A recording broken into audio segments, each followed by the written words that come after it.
mereknya ini. Aku masukin videonya. Kalau kalian mau cobain, kalian bisa coba itu. Rasanya manis, worth it lah buat harga segitu. Karena aku tuh punya coklat favorit, yaitu dari Silver Queen ya guys. Jadi aku mau nyobain pistachio kunafanya sama si Silver Queen ini. Ternyata tebal sekali ya guys. Pengirimannya sih super aman ya. Ini aku beli yang 200 gram. Nah begini. Kalau misal kalian mau cobain coklat Dubai yang udah pernah aku makan, worth it juga, murah. Cuman dia coklatnya agak tebel ya guys. Sekarang aku mau review si Melt Pistachio Kunafa Spread. Mari kita buka ya guys. Wow, isiannya full juga ya guys. Kayaknya sih crunchy banget.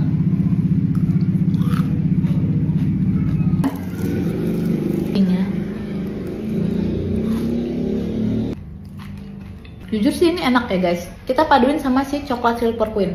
Sama ini coklat kesukaan aku.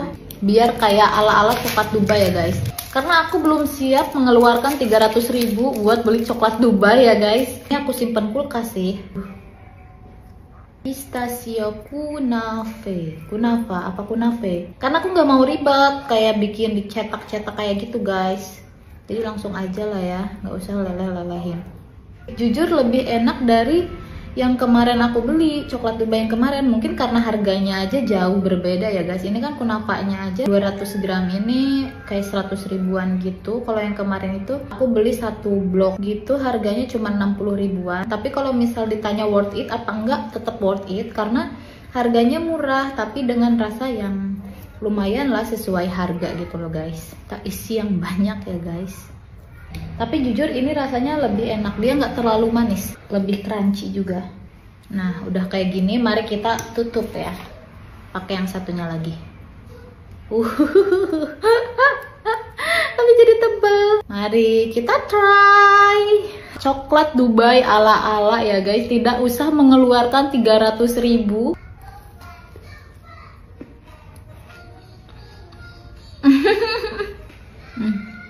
Jujur ini enak. Lihat guys. Asli ini lebih enak guys. Mantap banget sih. Tapi kayaknya harus tambahin lagi. Mari kita tambahin lagi guys. Bismillahirrahmanirrahim. Serius ini enak banget. Coklat Silver Queen ini kan manis. Dipaduin sama si kunafanya yang kriuk, enak. Dia nggak terlalu manis. Tapi jadi balance rasanya menurut aku. Udah, nggak usah keluar 300.000, beli ini aja. Udah cukup. Nanti aku simpan juga ini di keranjang kuning ya guys. Jujur ini rasanya lebih premium ya. Kalian lihat ini ya.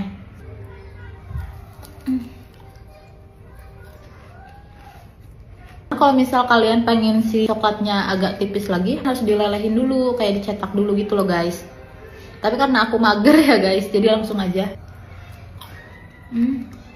Pokoknya buat kalian yang mau cobain, aku simpan dua-duanya di keranjang kuning. Coklat Dubai yang pernah aku beli, yang harganya murah, sama yang milk pistachio-nya ya guys. Ini buat kalian yang mau coba, langsung aja cek keranjang kuning ya guys. Sekian aja, thank you, bye-bye!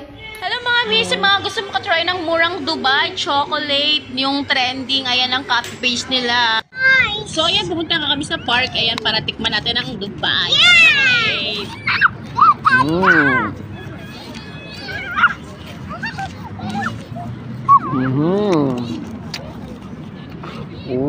Yeah.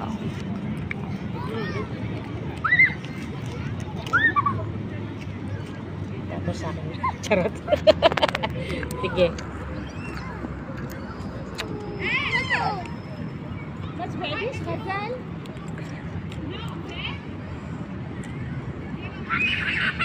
Sarap siya. Parang kumakain ng matamis na buhangin.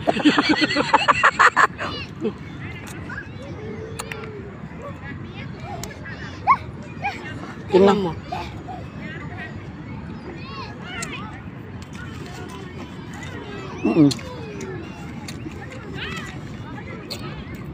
Wala kasi kaming budget no.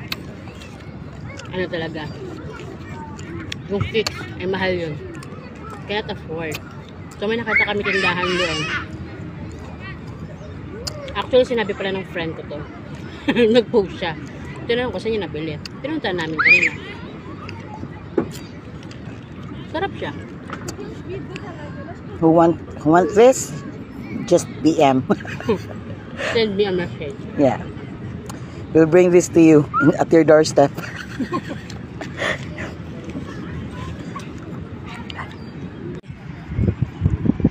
Ang i-review ni Sir.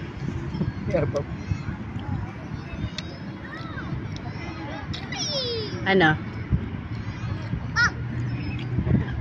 Sarap. Crunchy, no? Yung crunchy yung ano niya, yung kunafa.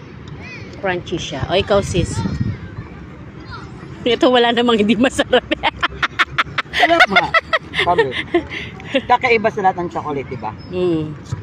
Usually kasi chocolate na kinakain natin, chocolate lang tapos almonds. Ito iba. Just PM Master. We will deliver it to your doorstep. So, yun. Approve naman daw yung lasa. Hindi siya ganun katamis na sobra, no? Tapos pag kinain mo siya, may medyo yun nga parang buha-buhangin pero parang crunchy. May pumuputok sa loob ng bunganga mo. Ganun siya. So yan nga po yung location niya sa may Shamsin Bakery malapit sa Almajas Park. So yun lang, try nyo na mga mami. Thank you! Let's break this open. Look at that. I've been excited about this. I gotta try it.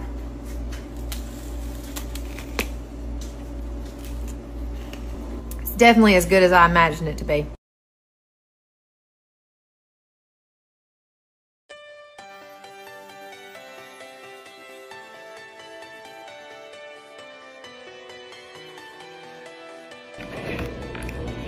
Yan, nakakita ako sa Lulu. Try natin. 20 reals yata ito bawat isa. Hindi siya galing Dubai, pero galing siyang Jordan. Pero at least, diba, kunapa pistachio. Kasi nagpapahanap yung anak ko. Kasi magpapa-cargo ako sa kanya. At least nakakita ko. Try natin kung masarap. Makapal siya. Sana lang masarap. Tignan natin. Excited ako. Nakatikim na ako syempre yung gawa ko, pero ito ko yun, sarap. Tissue. Ito yung tsura na sa loob.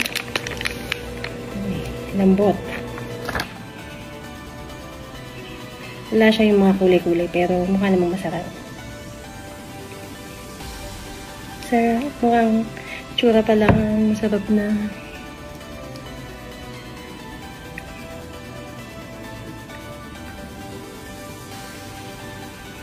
Ito niyo yan? Wow! Ayan, tikiman time na.